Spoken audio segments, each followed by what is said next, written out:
Nos contábamos en el anterior bloque que la semana próxima se va a estar tratando en el Congreso de la Nación los vetos del presidente, que consiste en el veto al aumento de los jubilados, principalmente el 7%, que no se le va a otorgar, al menos que el Congreso diga lo contrario. ¿Y cómo se hace? Y obviamente dando marcha atrás con el veto y que el Congreso pueda desestimar el veto del gobierno. Lo tienen que hacer por mayoría de las dos cámaras, al menos que una cámara avale el veto del presidente, ya el veto queda firme. Tiene que estar aprobado por las dos cámaras para poder tirar abajo el veto del gobierno, que anuló el aumento de los jubilados, que era un 7% en el haber jubilatorio, y aparte en la mínima, aquel que cobraba un bono de la mínima de 70.000 pesos aproximadamente, se iba a ir a 110. Bueno, el veto del gobierno le dio marcha atrás y hasta que no se apruebe en las dos cámaras no va a tener el jubilado un aumento según lo que se aprobó en la legislación. También está el veto a la financiación al sector de los discapacitados. Esto también tiene que ver de la financiación de un sector muy desprotegido. Imagínate, ser discapacitado y ya sufrir un ajuste es una condena prácticamente doble. Te están condenando a estar en la marginalidad absoluta, ¿no? Y además también se va a tratar el financiamiento en el sector de las universidades públicas, porque el Congreso va a tratar también esta semana una ley sobre el financiamiento en las universidades públicas, que también vienen siendo postergados lo que respecta de la caja de la educación universitaria. Sabemos muy bien que el gobierno sufrió el año pasado 2 marchas universitarias que le costó la imagen, tuvo un costo político donde dio marcha atrás, revisó.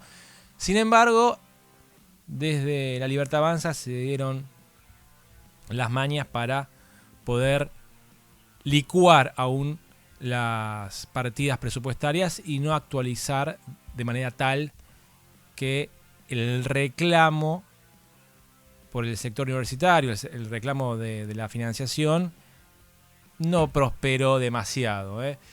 Por lo tanto, vamos a hablar ahora a continuación con la diputada nacional por el Frente de Izquierda, haciendo referencia a Mercedes de Mendieta, que está en línea aquí con nosotros. Diputada, ¿cómo estás? Te saluda aquí Esteban Ocampo del Archivo de los Medios. ¿Cómo andás? Hola, ¿qué tal? Buenas noches, ¿cómo estás? ¿Qué tal? Buenas noches y gracias por atendernos, Mercedes. Bueno, contábamos recién, la semana que viene se va a estar tratando los vetos del presidente de la Nación, de lo que es el aumento de los jubilados del 7% para todos los jubilados y los que tenían el bono de la mínima de 70.000, que iba a subir a 110. El gobierno lo vetó con la firma del presidente de la Nación. Y también lo que es el veto al financiamiento al sector de discapacitados por las prestaciones que tienen para poder tener algún tipo de asistencia. ¿Cómo están siguiendo este tema respecto del veto? ¿Piensan que se puede dar marcha atrás? Bueno, en primer lugar, realmente los vetos los vemos como una clara provocación del gobierno, porque creo que para cualquier persona que nos esté escuchando y que tiene un familiar que es jubilado, que cobra la mínima, una jubilada, sabemos que la situación es desesperante, ¿no? Estamos hablando de que se cobran 184.000 pesos y va a pasar, son 40.000 pesos, ¿no? Entre el aumento, que en realidad no es un aumento, sino que era una deuda de el gobierno y que el Estado tiene con los jubilados, porque tiene que ver con un ajuste sobre el aumento de las jubilaciones del año pasado. Entonces, lo primero que me parece que estos vetos demuestran obviamente el carácter de la crueldad deshumanizante que tiene el gobierno, porque yo te escuchaba antes de salir al aire, como vos decías, bueno, a ver, estamos hablando de nuestros jubilados y jubiladas que les sacaron los medicamentos, que cobran miseria, que está la mayoría en la indigencia. Encima son las que sufren los palos de Patricia Bullrich y la represión todos los miércoles, y por otro lado, de las personas con discapacidad y de todos los trabajadores y trabajadoras del sector y prestadores que están en una situación muy endeble, ¿no? Es decir, son dos temas muy sensibles y que además el provocador de mi ley en dos cosas. Uno, el día que lo anuncia la sociedad rural mientras le baja las restricciones al campo, cosa que se le cae la careta de que no hay plata en la Argentina. Y por otro lado, hoy sacó un comunicado, también en un tono bien al estilo del gobierno, hablando de que estas leyes irían en contra, obviamente, del equilibrio fiscal y, por supuesto, ratificando su posición al respecto de por qué no tienen que aumentar las jubilaciones y medio dejando por sentado que vendrían a ser los jubilados, las personas con discapacidad, la casa, ¿no? La casa que está pagando la justicia, ¿no? Entonces, realmente muy muy fuerte lo que estamos viendo. Bueno, incluso esto lo reconoció incluso la propia María Eugenia Vidal, que es del PRO, que de alguna manera están tratando de tejer alguna alianza electoral de cara a octubre, diciendo que el ajuste no lo pagó la casta. Ya los propios aliados o gente más afín te está reconociendo que la casta sigue intacta en lo que fue el plan de ajuste de Milei porque no se la tocó. No, claro, por supuesto, tal cual. Incluso, digamos, o sea, si nosotros vemos un poco lo que el aumento de estas leyes o el gasto que serían estas leyes son el 0,9% del PBI, es mucho menos de lo que se pagó, o prácticamente lo mismo de lo que se pagó en deuda externa entre julio y agosto. Se pagaron 4.300 millones y ahora 800 millones más, ¿no? Entonces, son cosas importantes a utilizar. Ahora, con lo del PRO, me quiero detener un segundito porque hay algo importante. O sea, tenemos 2 sesiones en la agenda, vamos a ver qué es lo que ocurre. Tenemos la primera parada el miércoles para poder avanzar, como vos decías, en la ley de financiamiento universitario y la emergencia de Garrahan, y vamos por la derogación de una suerte de decretos que también atacaron un montón de cuestiones, vialidad, Instituto Nacional del Teatro, bueno, y otras cuestiones que también INTA, reclamos de sectores de lucha que vienen también peleando contra el desmantelamiento de todos estos organismos, y una posible sesión la semana que viene por los vetos. Ahora, Milei está juntando sus 87 euros, ¿no? Que es lo que necesita, porque quizás para todos los que nos escuchan, es importante saber que tenemos un sistema presidencialista fuertemente autoritario, digamos, en algún punto sobre el tema de los vetos. Con rasgos, digamos, de fuerte concentración del poder en el presidente, porque para vos tirar abajo un veto, o sea, una persona puede vetar una ley que votó ambas cámaras, ¿no? Pero para poder tirar abajo el veto del presidente o la presidenta, quien sea, necesita 2/3 de ambas cámaras, lo cual es un montón, imagínate. O sea, ¿no? más complicado, o sea, más complicado que aprobar la ley, digamos, porque una ley se aprueba con mayoría parlamentaria simple, digamos. Totalmente, o sea, es decir, y un poco vamos a este juego, digamos, quizás el miércoles sancionamos las leyes, pero de repente, si se sanciona la ley, van al veto, eso ya lo sabemos. Entonces hay una pelea política muy importante que también la calle va a jugar un rol importante. Entonces, está juntando sus 87 euros.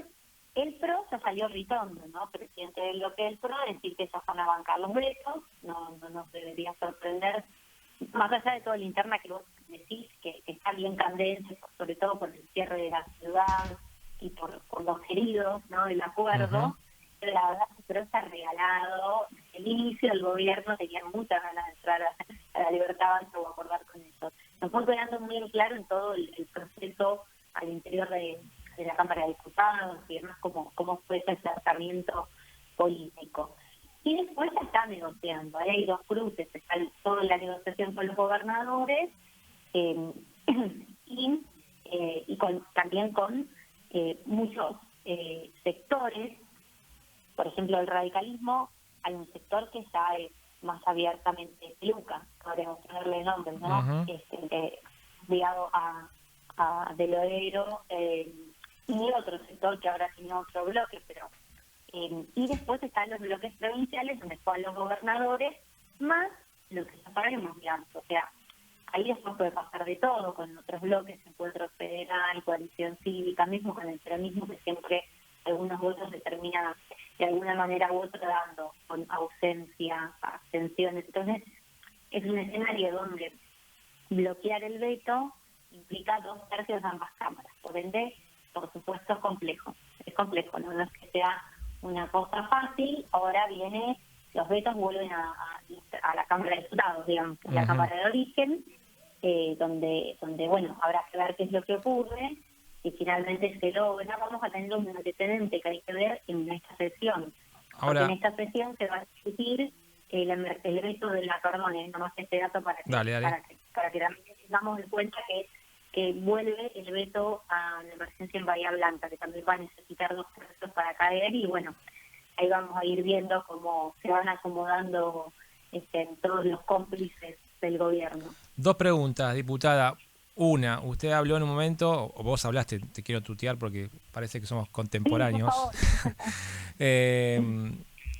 Una de las cosas que el gobierno habló respecto a las retenciones, por las bajas retenciones, decía, bueno, yo le bajo las retenciones al campo porque la retención es un mal impuesto y aparte le estoy reteniendo algo de su ganancia o de su renta, de su producción, de su trabajo, algo que no debería existir, que es algo de su propiedad, como diciendo, yo me estoy metiendo en su propiedad y me estoy retirando para darle mayor renta. No lo veían desde el gobierno como una baja de impuestos, sino devolverle algo que le estaban sacando, como que no le correspondía sacarle al campo. Eso por un lado. Mucho más decíamos que es con los jubilados, porque los jubilados aportaron toda su vida. Entonces, los que están robando a los jubilados son el gobierno. Y además, esto que vos señalás, me parece que lo que muestra es primero que se busca beneficiar a un sector fuertemente concentrado. Y además que está muy ligado al quilombo, por las palabras, que tienen con el dólar. Sí.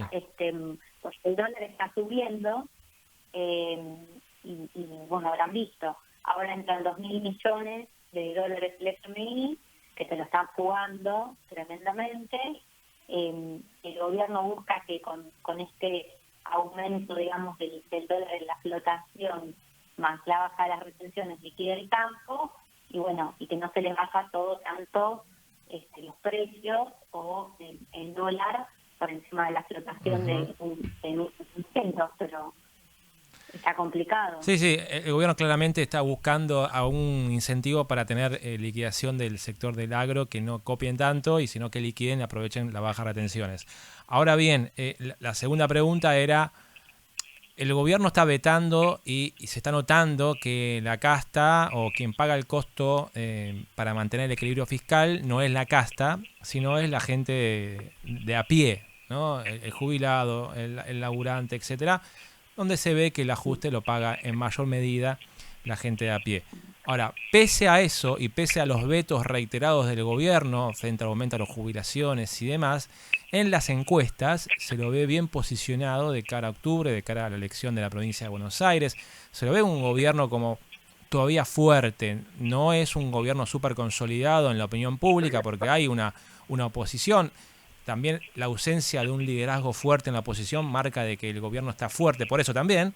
Pero se sostiene un gobierno con estas medidas antipopulares, ¿no? Se sigue sosteniendo como mayoría o encabezando encuestas.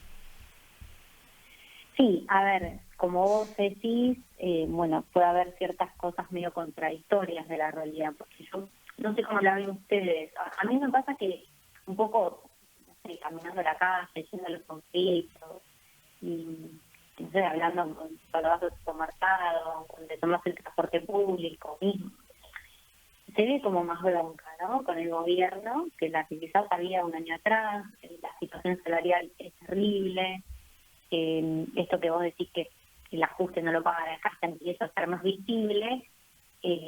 Las encuestas, como todo, siempre hay que tomarlas, hay que tenerlas como referencia, pero en las últimas elecciones no le han pegado muy bien, que digamos. Hay un tema nuevo que en la Argentina empieza a aparecer, que quizás hay esa bronca, que en vez de ir a un voto, a la oposición, a algún sector de la oposición, empezó a haber este fenómeno de la abstención. Y un poco, lamentablemente, esa bronca se termina siendo un poco funcional al gobierno, porque ellos con mantener, por decirte algo, si mantienen su electorado, digamos, 30%, en una elección más chica les sirve. Entonces hay que ver si esta bronca que vimos en, no sé, las elecciones de Cava o de varias provincias, de la abstención, que más bien creo que hay como esta idea de esto que vos señalás, como no me siento representado por nadie, no sé quién votar, me encanta la política, como que está todo eso muy instalado, entendiblemente, por supuesto, pero bueno, ahí tenemos que ir y tenemos una tarea, o sea, desde el Frente de Izquierda, de ir a buscar ese voto bronca hacia el gobierno en una elección legislativa donde los renuevan panzas y donde es importante que el gobierno no avance en la composición parlamentaria. Imagínate si con una composición minoritaria ya tiene cómplices que veta todo, lo que puede pasar es que empieza a tener más peso en el Congreso también, digamos, ¿no? Obviamente que el contacto siempre es fundamental, ya como lo vemos del Frente de Izquierda, pero obviamente que bueno, hay como una frase que como siempre discutimos o charlamos cuando vienen las elecciones, que decimos, bueno, pasa que las elecciones no terminan, son un reflejo medio distorsionado de la realidad, porque quizás esa bronca se puede registrar de distintas maneras, o también hay como esto de el miedo a volver al anterior, ¿no? Como un sentido más de bronca más hacia el peronismo, quizás sobre todo. Entonces, quizás como todos estos elementos que, bueno, hay que ver cómo se expresan. Yo creo que el 7 vamos a ver algo de eso, porque aparte es la provincia, un electorado muy importante, muchos sectores populares, sobre todo en la provincia, la tercera elección, bueno, cosas que tenemos que ver el resultado, cómo juega esa alianza entre la Libertad Avanza y el PRO. Se verá entonces en octubre cómo va a continuar y cómo se va a componer el Congreso. Diputada, me estoy quedando sin tiempo, lamentablemente me gustaría seguir conversando, pero tengo que dejar el aire a otro programa. Así que le agradezco mucho haberme atendido. Te agradezco mucho, te tuteo. No, por favor. Muchas gracias a vos y saludos para todos los oyentes. Dale, un abrazo grande. Y ahí pasaba la diputada nacional por el Frente de Izquierda, Mercedes de Mendieta.